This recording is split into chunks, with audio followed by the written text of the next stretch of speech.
ये है, बस ये एडवांटेज है और कोई नहीं। इसका फायदा है, आपने अपने करियर का स्टार्ट माया अली का बचपन इन्होंने प्ले किया। माया अली का बचपन उसमें माया जी ने कितनी आपकी हेल्प की, या फिर जो स्क्रिप्ट में था वही आपने? मेरा 2 दिन का काम था और कोइंसिडेंटली उस 2 दिन के काम में छोटा था माया जी का, बहुत बड़ी हो गई। जैसे वो 11 साल, क्योंकि उस वक्त मैं भी 11 साल की थी, तो 11 साल या 11 या 12, तो उसमें मेरे 2 दिन का काम था जिसमें दोनों दिन माया जी वहाँ नहीं थी। मुझे डायरेक्टर ने बताया कि वो कैसे होगा ना, और इसमें बहुत छोटे छोटे से सीन्स थे। एक मेरा पहला सीन था शब्बीर जहाँ के साथ, जिंदगी का पहला। लाइन याद है? हाँ। क्या लाइन है बताएं? मेरा हाथ जलते हुए कहती हूँ अब्बा मेरा हाथ जल गया। फिर वो आके मुझे कहते हैं कि तुम रोटी क्यों बना रही हो, मैं बाहर से मंगवा देता हूँ। तो मैं उन्हें कहती हूँ कि लेकिन आप तो बाहर की रोटी नहीं खाते ना, मैं बना देती हूँ। कहते नहीं छोड़ दो तुम, और वो मुझे ले जाते हैं, मेरा हाथ जल जाता है।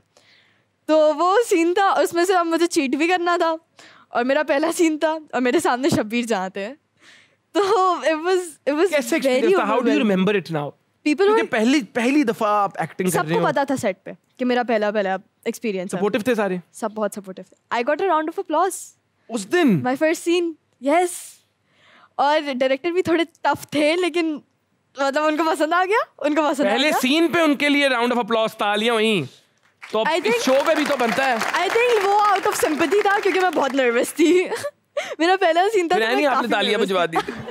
मैं बहुत नर्वस थी क्योंकि पहला सीन था, और इतने बड़े एक्टर के साथ I was very overwhelmed, but I was very excited. But it's a great experience. अगर आपका स्टार्ट इतने बड़े मंजो एक्टर्स के साथ हो रहा है, दिस मींस कि आपका एंड तो बहुत ही बेहतर होगा। इंशाल्लाह। तो मुझे one of those names, who knows? You are one of those names and you will be. Why not? तो कुछ लोग खाना खाते हैं, कुछ हेल्दी फूड खाते हैं, कुछ जंक फूड खाते हैं। आपकी अम्मी कहती हैं आप बाल खाती हैं। मैं बाल खाती नहीं हूँ, मैं बाल सूंघती हूँ। सूंघती हैं? मैं बाल खाती हूँ। ये आपकी अम्मी ने किसी इंटरव्यू में कहा था ना? यस, मम्मा ने इंटरव्यू पे कहा था। मेरी बचपन से आदत है कि मैं अपने बालों के ना ये एंड्स लेके ऐसे, आई जस्ट स्मेल देम। मैं नहीं खाती अपने बाल। सब कहते हैं मैं बाल खाती हूँ, मैं अपने बाल नहीं खाती। आई जस्ट स्मेल देम, पता नहीं क्यों, बचपन से आदत है। लाइक बचपन से मैं जब सोते हुए ना, मैं यूं करके सोती थी, मुझसे नहीं सोया जाता उसके बगैर। तो उठी तो बाल इधर ही पड़े हैं। हाँ एग्जैक्टली, होता था ऑलमोस्ट रोज ही होता था। और सब मेरी इस आदत से थोड़ा चिढ़ते भी हैं। जैसे मम्मा चिढ़ते हैं? मम्मा कहती क्या कर रही हो तुम, ये क्यों करती हो? मैं तो कहता हूँ जिंदगी में आप जो कर रहे हो, अगर आप किसी को तकलीफ नहीं दे रहे ना, तो आप वो करो। Exactly, as long as you are not hurting anyone. ये एक फॉर्मूला बना लो कि किसी ने कहा ना यार ये तू क्या करे, हाँ एक सेकंड रुको मैं अपना फॉर्मूला यूज कर लूं, मैं किसी को तकलीफ दे रहा हूँ बाल से रखने से, हाँ मैं तो नहीं दे रहा, हाँ मैं तो दे नहीं रहा, तो मैं तो करूंगा। अब मायरी पे भी सबको आइडिया हो गया था कि जब है ना कुछ सोच रही होती है ना, तो है ना अपने बाल सूंघना शुरू हो जाती है। एक्सपेक्ट किया था कि मायरी इतना हिट हो जाएगा? बिल्कुल भी नहीं। मैंने अपने दिमाग में ये सोच लिया था कि अगर मायरी इतना बड़ा हिट नहीं है, कोई मसला नहीं, कोई बात नहीं, ये प्रोजेक्ट मेरे दिल के इतना करीब है ना कि मुझे नहीं फर्क पड़ता अगर ये हिट हो या नहीं।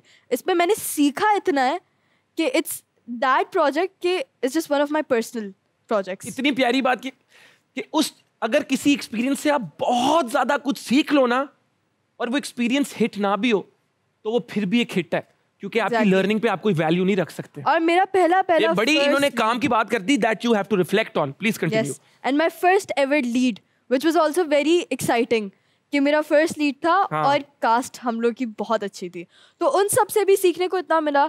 और फिर जो मेरे डायरेक्टर थे मीसम नकवी, उनसे सीखने को इतना मिला। मेरे को एक्टर्स वर अमेजिंग। तो मैंने तो अपना दिमाग में सेटल कर लिया था कि अगर ये हिट नहीं हो तो कोई मसला नहीं। मैंने इससे इतना सीखा है कि this is a project that's very close to my heart. और मैंने जर्नी एंजॉय किया है। मैंने जर्नी बहुत एंजॉय किया। ऐसा हुआ है आपने कहा यार ये मैं क्या एक्टिंग में आ गई हूँ, ये क्या ही मैंने अपने सर पे कभी कोई ऐसा मॉडलिंग के बारे में तो कहा है ऐसा? क्यों ऐसा क्यों कहा? मैंने ऐसा इसलिए कहा क्योंकि कभी-कभी बाल बहुत खिंचते हैं और दर्द होता है। कभी-कभी ऐसा होता है। मेरा एक शूट था, उसमें उन लोगों ने मेरे बाल बहुत दफा चेंज करवाए थे, और उन्होंने इतनी जोर से मेरे बाल खींचे थे मेकअप आर्टिस्ट ने, और उस वक्त मैं कुछ बोलती नहीं। हाँ आई स्वेयर।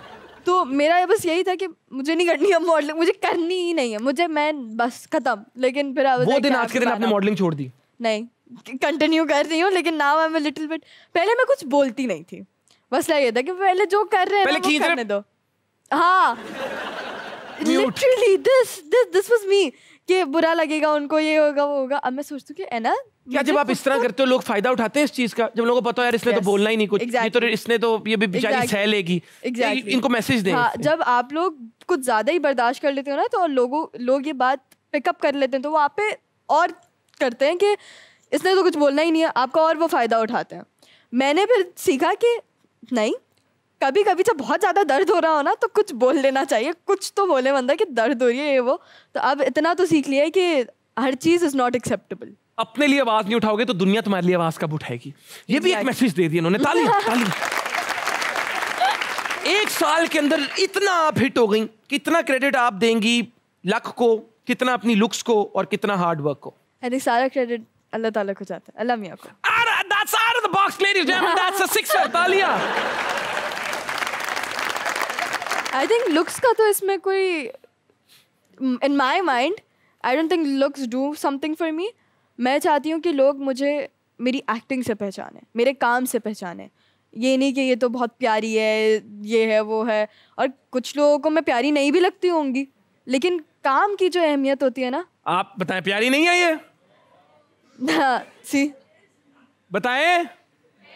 यस, शरारती होते हैं ना लोग। हाँ, ये देखिए, एज पब्लिक फिगर्स जब लोग शरारत करें तो उससे कैसे डील करती हैं? मैं तो बहुत बुरी हूँ इस चीज में। सोशल मीडिया पे अगर कभी क्रिटिसिज्म मिले, how do you deal with that? I don't know how to deal with that. आपने एक बहुत ऑनेस्टली एक बात की कि शायद इस वक्त मैं इतनी प्रिपेयर्ड नहीं हूँ कि मैं हेट का वर्ड नहीं मैं यूज करना चाहिए, कि मैं क्रिटिसिज्म से डील ना कर सकूं, क्योंकि ऑफ कोर्स एक्टिंग एक बड़ी सब्जेक्टिव चीज है, किसी को अच्छी लगी किसी को ना अच्छी लगी। और कभी कभी आप इतनी मेहनत करते हो, इतना अपने काम में इन्वेस्टेड होते हो, और फिर जब आप सोशल मीडिया पे जाते हो तो then people are criticising you so much that you're like यार मेरी 7 महीने की, मेरी 8 महीने की मेहनत तो ऐसा लगा कि गायब ही हो गई। वो पूरी मेहनत याद ही नहीं रही, बस वो एक चीज़ याद रहती है। अब जहाँ 100 पॉजिटिव कॉमेंट्स हो वहाँ एक नेगेटिव होता है, तो I have this bad habit of focusing on the negative which I should probably change about myself. मायरी के सेट पे भी सबको पता था कि मैं इस चीज़ को लेके बहुत सेंसिटिव हूँ, कि मेरे काम के बारे में ना लोग ना बोलें, मेरे बारे में भले बोल लें लेकिन काम के बारे में ना बोलें, क्योंकि मेहनत बहुत लगती है यार। आप एक दफ़ा करके देखो। आप उस एक नेगेटिव से अगर इफेक्ट हो जाओ ना, तो आप उस 90 जो पॉजिटिव कमेंट्स आए होते हैं उन लोगों के साथ ज्यादती कर रही हो, क्योंकि वो कहते हैं यार हम तो 90 ने तुम्हें सपोर्ट किया ना, तुम उस एक नेगेटिव की वजह से डाउन क्यों हो रही हो? हमारी सपोर्ट की क्या वैल्यू है? क्या हमारी कोई वैल्यू नहीं है कि अगर उस एक नेगेटिव की वजह से आप डाउन हो रही हो? हम 90 ने भी तो आपको सपोर्ट किया। Exactly, and that is something that I really need to work on. So I think there is a little bit room left for that. A few more, few tough projects. Let me tell you something. बहुत बड़े-बड़े मंजे हुए actors who have been acting in the industry for 20 years, वो भी affect हो जाते हैं। ये पब्लिक हिट हर किसी को अफेक्ट कर देती है, हर किसी को अफेक्ट जो 20-20 साल से एक्टिंग कर रहे हैं, जिन्होंने ग्लोबली नाम कमाया, वो भी अफेक्ट हो जाते हैं। Exactly. ये चीज अफेक्ट कर देती है इंसान को। और हेट सिर्फ पब्लिक फिगर को नहीं मिलती है, आप सबको भी मिलती है।